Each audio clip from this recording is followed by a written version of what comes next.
The Covid-19 pandemic has impacted various industries and almost brought some to a halt.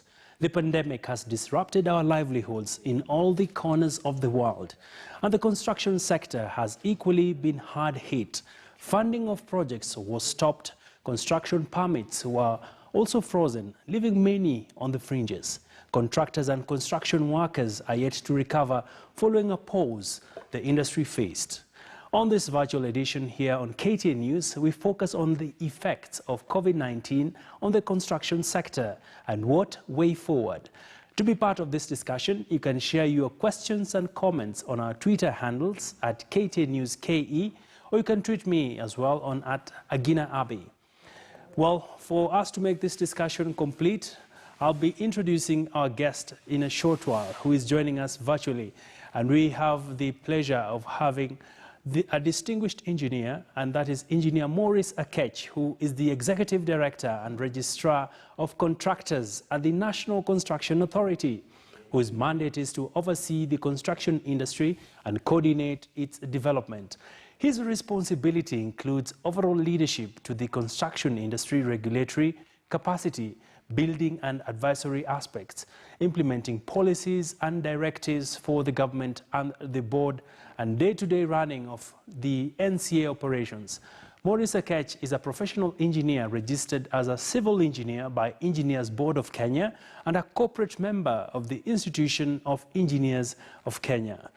Thank you for making time for us, Engineer Maurice Akech, and we hope to educate our viewers about what's been happening in the construction space and what does the future hold for contractors.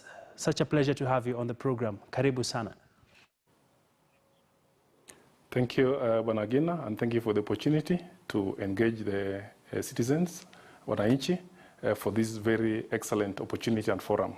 I'm here for you, and I'm here for the Wananchi, and I'm here for our country. Thank you very much. Thank you, Engineer. And just before we kick-start this conversation, remember to always join us on our Twitter handles at KTN News KE, and we'll also be streaming this discussion live on our website. In case you're in the diaspora, you will not be left out. You'll be able to take part in this very important discussion. And we'll also be taking questions from our viewers on our Twitter handles, as well as on Slido platform, which will be sharing the login details in a short while. But let's just begin by getting a sense of where we are as a country when it comes to the construction sector and how has the construction industry been affected so far. I pass it over to you, Engineer. Well, we are living in very interesting times in the world, globally, and specifically even for our country, and more so for the sector construction that National Construction Authority is a regulator for.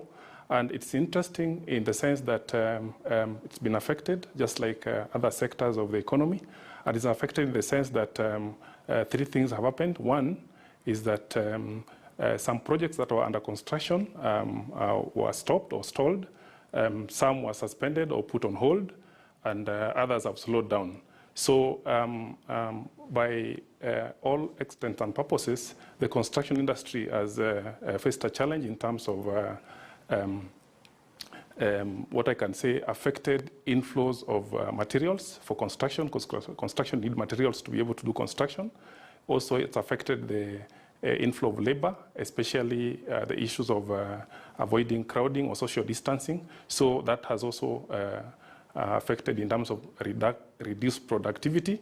And at the same time, that has delayed delivery timelines, so that if a project was to take a specific point in time, it's now delayed because of the reduced workforce, slow inflow of materials, and also funding being affected in terms of diversion to focus on issues with the pandemic, and so on and so forth. So in a nutshell, from our end, statistically speaking, looking at the same period last year and looking at another period, 2018-2019, you will notice that within the same period when COVID hit us, the project applications shrank by about 35%, because at National Construction Authority, one of our functions within our mandate is to register projects. So we have what we call a prism within which we can be able to see and monitor how projects are moving on. So compared with the previous year and the year before, there's a reduction in terms of developers applying for project registration by about 35%. So that is significant, and that is something that is really to say that the industry has been affected. Right. Thank you, Engineer, for setting for us the scene on how the construction sector is coping so far. And you've mentioned a very interesting number, 35%, where we've seen a reduction in terms of inflow of materials, in terms of projects being delayed, some being suspended. And have we been able to take the right measures so as to ensure that construction can resume, especially now that we've been able to see an easing of restrictions around COVID-19 protocols?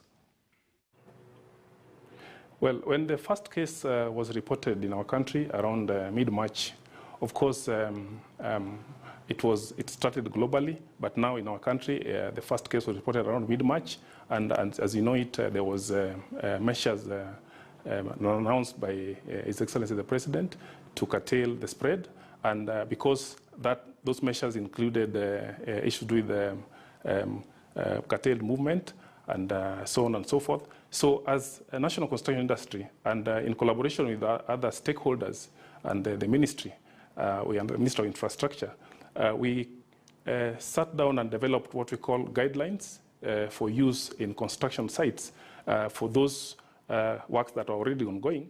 And these are the measures that we put in place to be able to ensure that the construction workers and the contractors that are working on those sites are able to work in a manner that they are not, they reduce the risk of exposure to contracting COVID. And those standards are now, in addition to what we look out for when we do quality assurance checks on sites, we also look at the compliance with those particular standards in a manner that they're able to comply. But remember, these standards are not in isolation. These standards were actually like cascaded from the main Minister of Health guidelines that were issued at the same time. So other than the development of those standards, we've also seen, of course, the government has come in to reduce taxes. You're aware the VAT was reduced from 16 to 14%. That, of course, is a gain for the sector, just like other sectors, because it's going to improve on the cost of items that are being used in construction. At the same time, we also collaborating with other industry stakeholders, engaged and sensitized members so that at least they do not face or they reduce the risk of contracting the COVID-19. So measures have been put in place, they have been taken, and I want to say, and I'm very pleased to say this, that so far the works that are going on, they are going on, and they are, the level of compliance is quite high to the extent that we are not aware of any case that has been reported, at least from the construction industry sector, because the people engaged there, they're able to follow these guidelines and they're able to work very well. So that the works that are going on are still able to go on a bit slow, but of course without having contracted the COVID-19.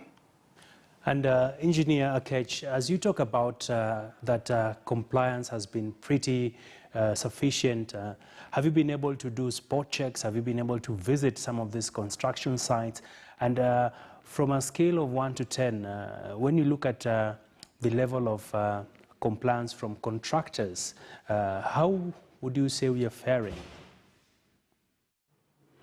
Well, one of the things we do on a daily basis, and I want to confirm again that we are across the country in terms of our presence and coverage, and our officers across the country have a duty to visit construction sites and check compliance, which we were doing even before COVID. But now, as I said, we've added the COVID as one of the COVID requirements as one of the checklist items. And from what we see is that whenever we visit those sites, we realize, we notice that contractors who are in charge of those management of those construction sites have now introduced three key things. One is the place for hand washing for the workers when they come in the morning. They also have introduced this gadget for measuring temperature to check whether the temperature levels of the fever the temperatures are within the normal range.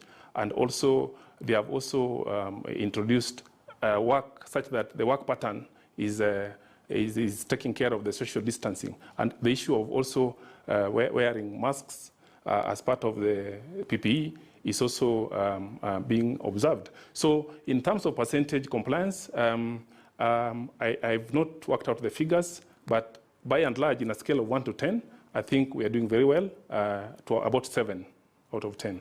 Okay. Out of every 10 sites visited, 7 are good. Yeah. That's a good estimate, engineer. Let's talk about, for those who are perhaps in the process of planning to build, or those that were actually constructing before COVID struck, would we say things are back to normal? Because we've seen a slowdown in approval of permits across Nairobi County. And from where you sit, would you assure Kenyans that right now there are no inhibitions when it comes to someone who has plans to construct?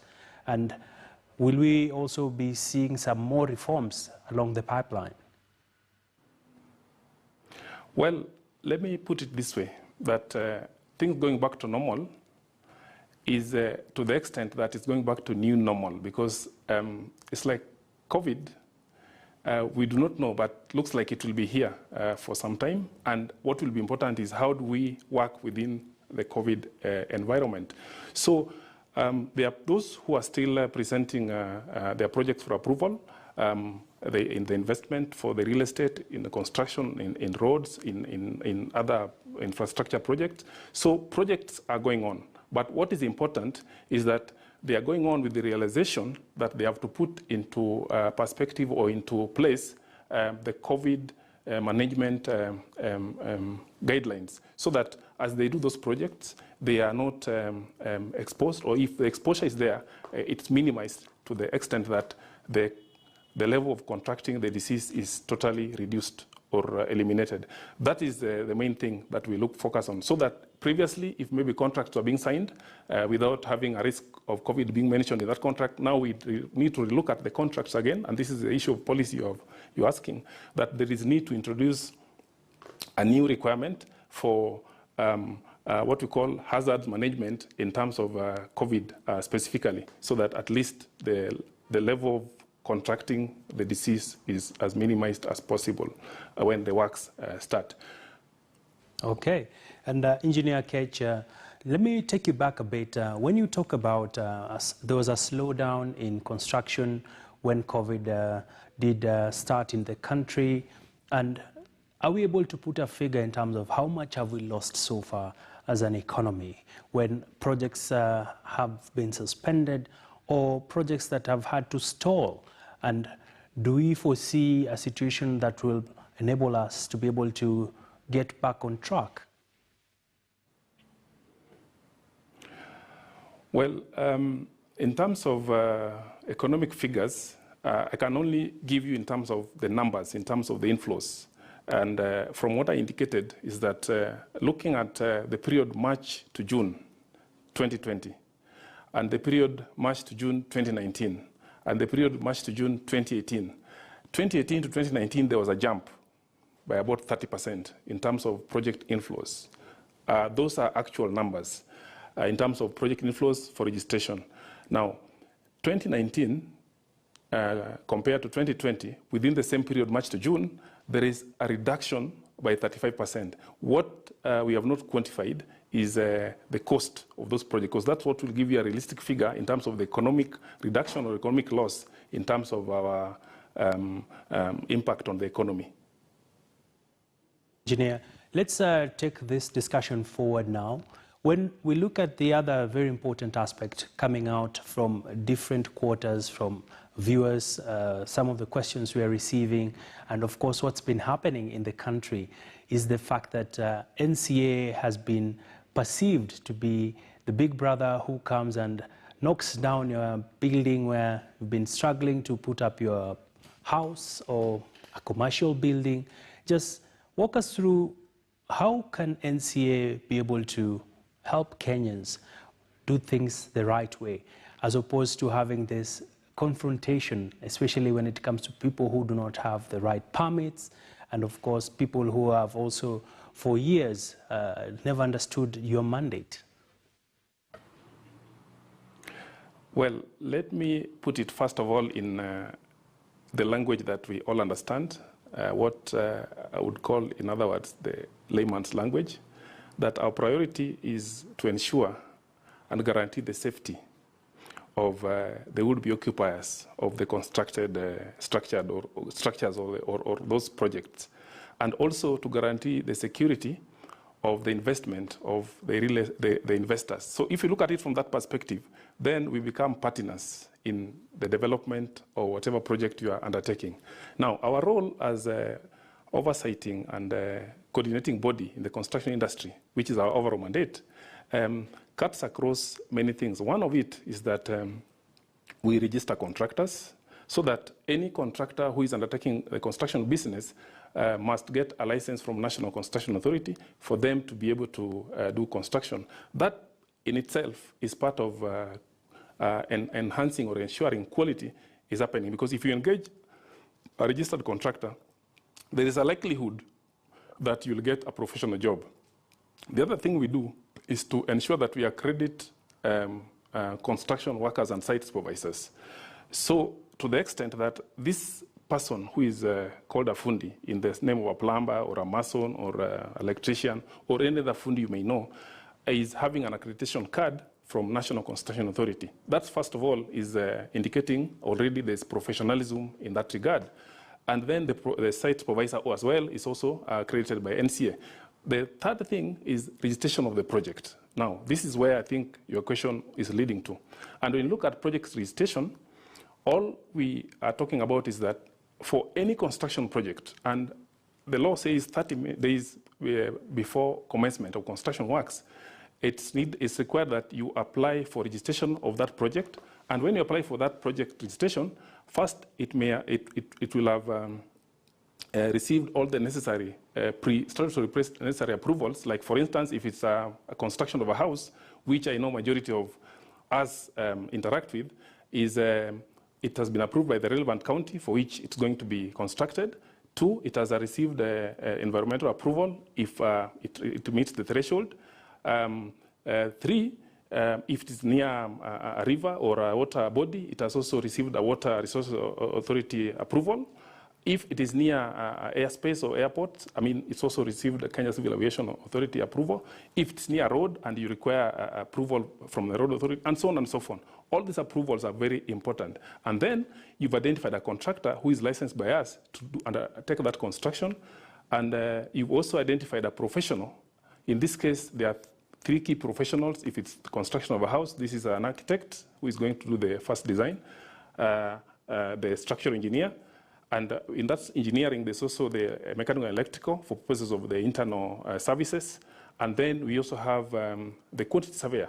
All these people put together, you bring now to National Construction Authority, and all you need is their documents. For professionals, you need their certificates for practicing licenses, copies of which you have scanned and push into the system. All these things are being done online. So when you apply for registration, it will come to us, and what we'll do is to carry out due diligence, 1, on the documents presented, and 2, on where the project will take place. And once we do all this and we evaluate and approve, we'll give you a compliance certificate. Now, beyond that, we now move to what we call quality assurance, where we now visit the construction sites and we check compliance with all those requirements that I've mentioned up there. It's at this period that if we go through our checklist during compliance and we realize there's something missing that's not compliant, then at that point you see the famous red X. And it's at that stage that we give you a period, 14 days, within which you need to comply with the missing items, so that we give you the compliance certificate. It's very important that if you follow all this, then nothing is expected to go wrong, because our role is to ensure that you do things in a proper manner, you follow all the required regulatory guidelines so that you get everything right. So previously, up to before March of this year, before the Business Amendment Act of 2020 came into being, we could issue compliance, what we call suspension notices on a site that is not compliant, but we could issue as many of those notices as possible without taking further action because the law was silent. But after the Business Amendment, this is a very important point, after the Business Amendment Act, NCA was given 3 key things. One was mandatory inspections, so that if you're doing any construction, inspection is now mandatory, and it's that it must be inspected during construction. 2, there is also a requirement, or if there's an non-compliant and we issue suspension notice and you fail to comply, this particular non-compliant is, or the person who does not comply willfully, is liable for an offense, depending on what the judge may find out, and may be imprisoned for a period of not more than 3 years, or fined a fine of not more than 1 million, or both, depending on how the judge may determine the case.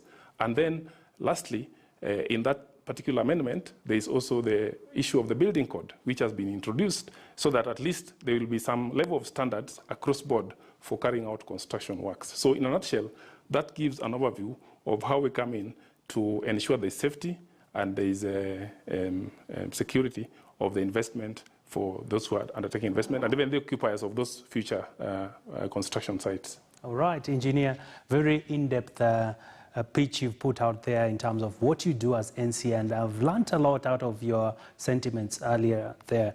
And just to also make a quick follow-up, Engineer, before we take some questions on our social media platforms, talk to us about capacity issues. It's one thing to be able to inspect various sites, but have you been able to build capacity, have enough staff to be able to conduct these inspections?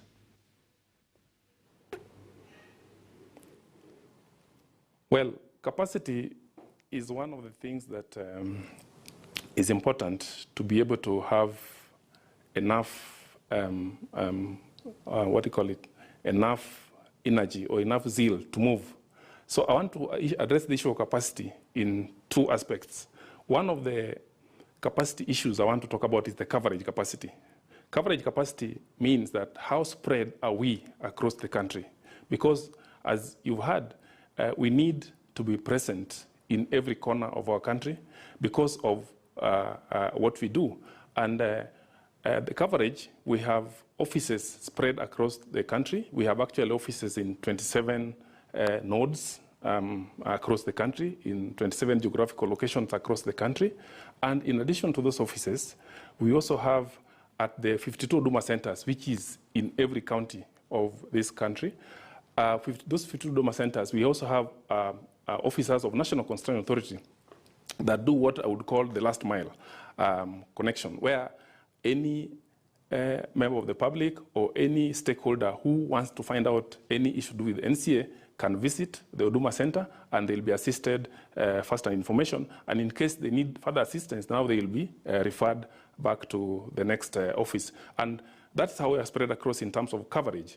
Now, in terms of staff, of course, we have a strong staff of 350 plus staff also across the country.